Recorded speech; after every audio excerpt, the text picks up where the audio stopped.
The first and most important thing about this business is a great product. Not all products are created equal, and today you're going to see a product that is one of a more challenging state that will give you an idea of what needs to be done at every property. It is your main job to keep that product the best it can be at all times. Think Target, think Mall of America. Anytime you're there, it's always clean. They have thousands of traffic, but yet it's clean. We do not get a second chance to make a first impression for prospects, as well as a lasting impression to our existing residents. So let's talk about some of those first impressions, including outside the buildings and grounds, inside common areas and amenities, and the apartments themselves. Let's start outside, what I call out past the curb. Okay. This is a good example of what I consider past the curb. This is not our main entry, but it is our border, and it makes it look like it's our property. So we need to maintain it just like it is part of our property. And you can see that we have not properly weed whipped, we've not properly trimmed these bushes, but yet it's our property. It is our first impression. One of the biggest things when we mention in the clean acronym is curbs. Literally, the curbs need to be in good condition. They need to be clean, they need to be painted. There's no weeds in between the asphalt and the concrete, and there's an actual edge mark at the top of the curb. Whenever possible, you should be also sweeping the curb area, keeping it free of all the litter that you're seeing here. When we started this video, we talked about the clean and first impressions. First impressions can be what people see, smell, even taste and feel. Here's a good example of what people would feel. This is at the front entry, and they could be hitting that pothole every day. So they feel that pothole. How does that make you feel for an entry into your property? Again, out past the curbs, as we mentioned, it needs the attention. The landscaper needs the attention of trimming the weeds under these fence areas, as well as the litter tends to circulate back here, especially around the trash areas. It has to be picked up on a daily basis, so it makes it look like it's neat and clean at all times. Tom's going to describe a couple of things that make a difference. 5-gallon bucket.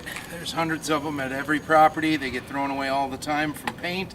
They're an excellent item for filling your trash up, whether it's in the parking lot, whether it's in the flower beds, whether it's on the grounds themselves. This is what we call the Nifty Nabber. It's a 36-inch device.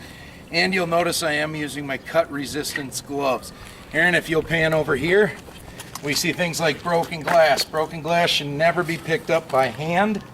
You can either get a rake, you can get a lobby broom and a lobby pan, or you can just use the Nifty Nabber to pick up anything you need and dispose of it accordingly. As far as deodorizers go, we have a couple of different ones. We have a 20-pound super deodorizing block that could actually be set next to the dumpster. We also have what's called Dumpster D. It's an absorbent that you can sprinkle into the dumpsters to eliminate any unpleasant smells. They also have citronella in them to prevent any flies or insects from gathering in that area. A lot of these dumpsters, you could have your management check with the vendor, because a lot of times when they get really bad, the vendors will swap out dumpsters and no additional charge. Areas like this that do not have mulch or wood chip or rock need to have it and need to be taken care of. We need to kill the weeds, number one. We also need to apply the wood chips in this area, number two. This may not be on your job description, may not be your responsibility, but I say it's your responsibility to make sure that it goes to the manager, write up a work order so it does get taken care of, because it is part of your building, part of your job. Again, a good description of what is or isn't your job. Yes, you should be able to attach this back together again so it properly flows, and if not, we'll make a work order so the maintenance people take care of it. Another good example of first impressions. We're at the front entry of this property, and we've put new mulch down, but we haven't taken the care of making sure the mulch goes past back into the, start that again, that the mulch area is in where it belongs as opposed to out in the grass area. Suggest you have a rake. This happens to be a mini rake, so depending upon the size of the job you have, the wood chip should be out of the grass and into the wood chip area. Yes, I consider this part of your job once the big job is done. Here's another good example of wood chip area. Yes, we need new wood chips because there's not enough wood chips to fluff up and cover up the black in this area. So yes, we need wood chips. However, keeping the cigarette butts, the litter clean, and or even the weed sprayed is something that can be done while waiting for the wood chips. Also, part of your responsibility is to take care of the minor things that sprout up. As an example, this weed inside this bush. We make it look a lot better just by pulling out or cutting off. Anytime that we put money into shrubs, plants, grass seed, sod, whatever, it's your responsibility in your building area to make sure that it gets water. Here's a good example of we put money into plants and it appears it could use a drink. You've got 3 different specific types of maintaining trees and the grass around them.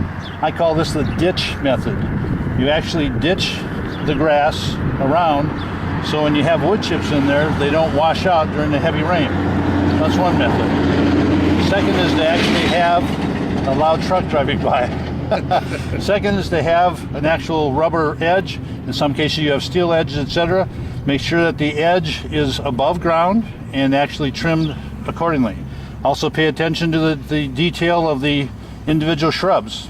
Trim out what's dead. Same type of thing, instead of wood chips, we've got rock in there. But again, neat, clean, trim to the edges.